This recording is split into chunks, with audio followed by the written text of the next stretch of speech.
Hello, Sagir. There must have been a lot being unpacked at that summit. Now, there were reports of some disagreement and tension that delayed the adoption of the summit's resolutions yesterday. But today, I'd like you to walk us through how those issues were resolved and how the amended resolutions eventually emerged.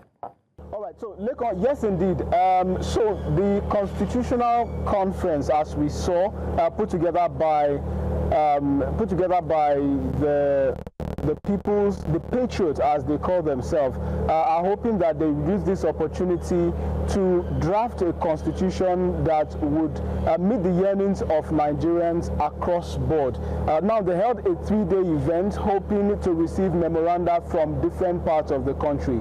Before now, they had explained that, as a matter of fact, it's not just been a 3-day event, but actually an event that had spanned over a year of preparations and planning, going from the zonal level to the state level, particularly speaking to individuals, groups, families within the states, the local government level, collecting all of these contributions that they had made and also bringing all of them together through the chairmen of the different zones from the 6 geopolitical zones, and then being finally presented at this summit that held for 3 days here in Abuja. Now, they considered all of the proposals, some of which, of course, included, key of all, the constitution of a constituent assembly who will sit together to draft the People's Constitution.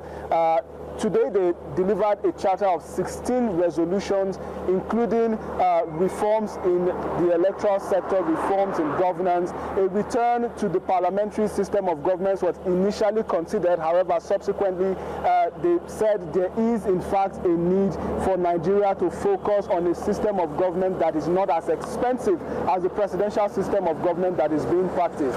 To the legislature, they had complained, raised issue about the cost of running a bicameral legislature. You would understand that the National Assembly at the moment has 2 houses, the upper chamber being the Senate and the lower chamber being the House of Representatives. A bicameral legislature, in their wisdom, is too expensive to be run. There's a need to cut governance so as to ensure that these funds that has been channeled to run government be channeled to other issues that would impact the lives of ordinary Nigerians.